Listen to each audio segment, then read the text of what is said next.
Assalamualaikum warahmatullahi wabarakatuh. Halo teman-teman semua.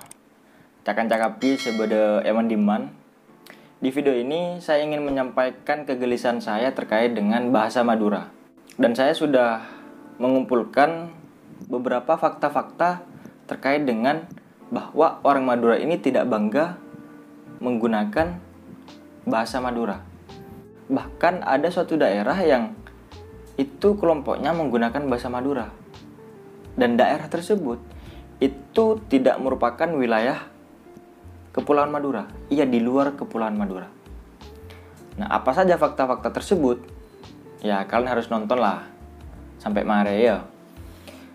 Jadi, ketika kita berbicara bahasa daerah, kita tahu bahwa bahasa daerah ini merupakan bahasa yang biasanya digunakan di dalam suatu regional, di dalam suatu negara, di mana wilayahnya tersebut itu lebih kecil daripada negara tersebut.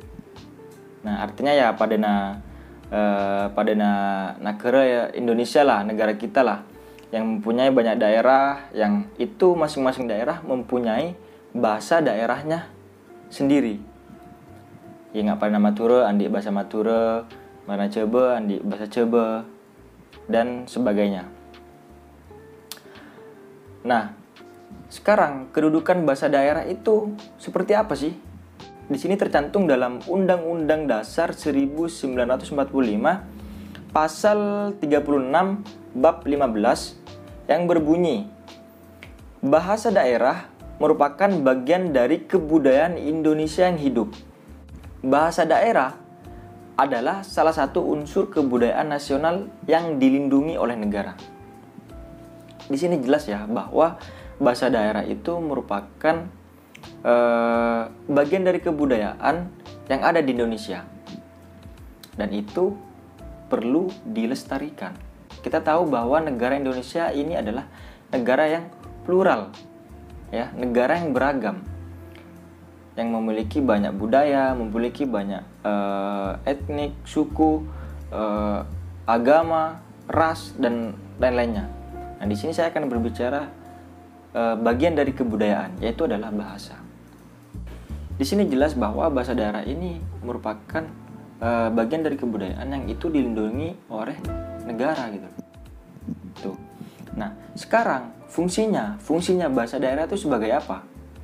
Bahasa daerah itu fungsinya sebagai apa? Yang pertama, itu sebagai kebanggaan daerah. Sebagai suatu kebanggaan daerah. Daerah itu bangga memiliki bahasa daerah. Misalkan Madura, daerah Madura ini bangga memiliki bahasa Madura, memiliki bahasa sendiri. Kemudian yang kedua, bahasa fungsinya sebagai identitas,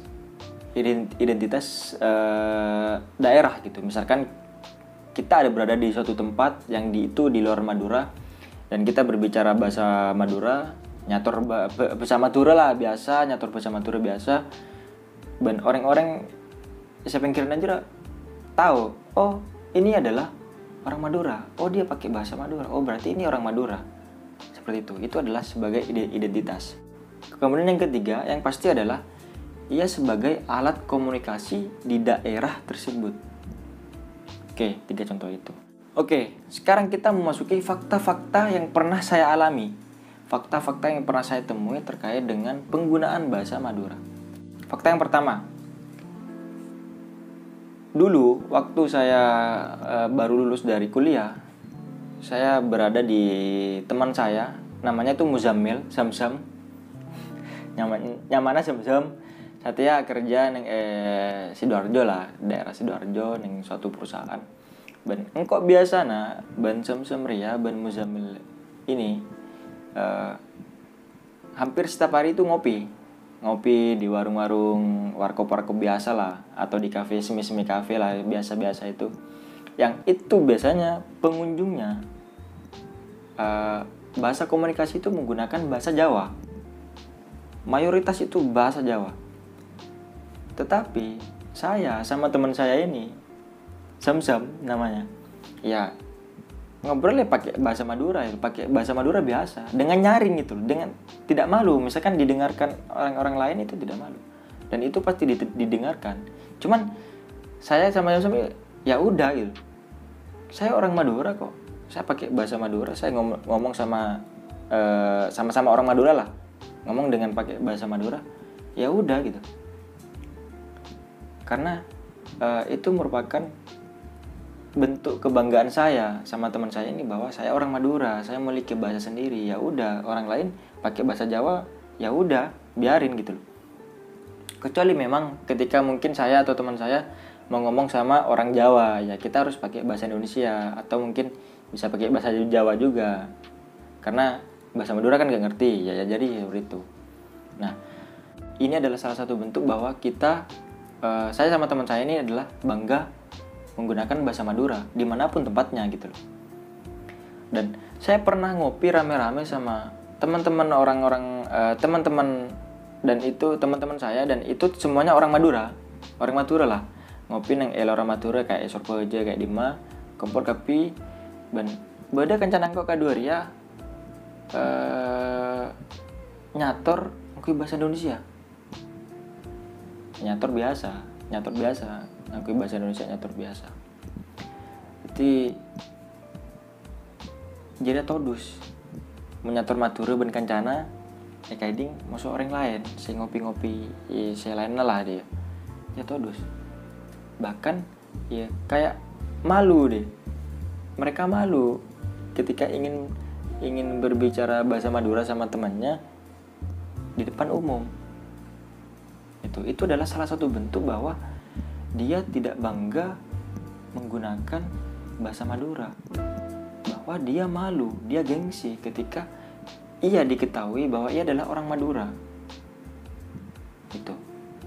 Kemudian yang kedua, saya pernah ke Sumenep itu, ke suatu warung, saya membeli peralatan mandi, membeli sampo Lifebuoy. Nah, saya datang ke warung tersebut, Mbak, beli sampo, sampo Lifebuoy. Yang mana mas? Yang saset apa yang botol? Kemudian yang penjaga toko ini terus pakai bahasa Indonesia gitu. Engkau jawab boleh? Ya, jadi ya saya putol tapi saya kini. Ini mas ya, yang warna merah ya. Benih mbak, yang ya seri ya mbak, saya warna biru. Oh yang ini mas ya. Berapa mbak? Jangan kok. Ya, saya orang jera, saya mbak jera. Tetap angkui bahasa Indonesia. Itu 6.000 mas. Oh ya mbak. Ya mbak, king kok pasien saya kan. Mari jera ya. Mbak tetap angkui bahasa Indonesia. Mas, kalau ada pakai uang kecil aja ya. Soalnya kembaliannya nggak ada. Ada boleh pak, jera guna-guna pak ya. Berapa jera ya? Ya mas tunggu sebentar ya. Nah mereka jera ibu naro datang, terus jera atau kotok kayak ibu nanya terus sangat rasa deh. Bu, beda bahasa kayak ini, arah bahasa naik ketan, arah tanam sosok ya. Jadi jeria, bobini jeria sih mulai kela bahasa Indonesia nyatur ben mana atau kota bahasa Madura. Nah, ini kok dalam mati aneh kan? Jadi kok lemle nyatur bahasa Madura sampai mare, jadi ya angkui bahasa Indonesia sampai mare. Padahal jiran yang Sumenep, daerah Madura, yang baru. Ya. Itu adalah salah satu bukti bahwa ia tidak bangga dengan bahasa Madura. Ia malu menggunakan bahasa Madura, atau ia malu dicap sebagai orang Madura, atau dia tidak senang ketika menggunakan bahasa Madura, tidak keren lah, gengsi gitu. Dan saya dengan bangga ya tetap pakai bahasa Madura ya. Yang kok angkui bahasa Madura sampai mare, jarang angkui bahasa Indonesia sampai mare ya. Ini unik ya. Itu adalah salah satu bentuk bahwa saya ingin menanamkan dalam diri saya bangga menggunakan bahasa Madura. Terus si Bobin Ijeria bukti bahwa dia tidak bangga menggunakan bahasa Madura. Terus si Badai boleh si nomor telok. Si nomor teloknya agak ekstrim ya. Ini pendapat saya. Jadi setia orang tua si andi anak kini, si baru lahir, si baru ki bayi-bayi, ki empen, ki baru rangka, ki umur kene lah dia. ada yang ngajak nyator ke anak ngangkui bahasa Indonesia. Padahal orang Jaria neng podai, neng Sumenep, neng Raas. Tapi karena nyator ngangkui bahasa Indonesia. Saya miris sekali gitu ketika melihat kondisi itu. Melihat orang tua mengajak ngobrol anaknya menggunakan bahasa Indonesia yang itu ada di daerah Madura. Miris, kadang lucu. Ini suatu bentuk bahwa orang tua ini tidak bangga dengan bahasa Madura. Tidak menjunjung tinggi, tidak mempunyai upaya untuk melestarikan bahasa Madura. Itu. Jadi risikonya adalah kondisi terburuknya adalah kalau semua anak kecil di Madura ini dibiasakan dengan menggunakan bahasa Madura, terutama orang tua yang membiasakan anaknya menggunakan bahasa Madura. Misalkan itu 50% lah terjadi di Kepulauan Madura. Ini saya yakin lambat laun 10 tahun, 20 tahun, 40 tahun, 50 tahun yang akan datang, ini bahasa Madura ini mungkin lambat laun akan punah. Kalau misalkan setiap anak kecil itu dididik menggunakan bahasa Indonesia, lalu siapa? Karena yang tua-tua ini akan meninggal. Lalu siapa yang akan meneruskan kebudayaan itu? Bahasa daerah, siapa yang akan melanjutkan? Jika tidak, ya pemuda-pemudanya gitu loh.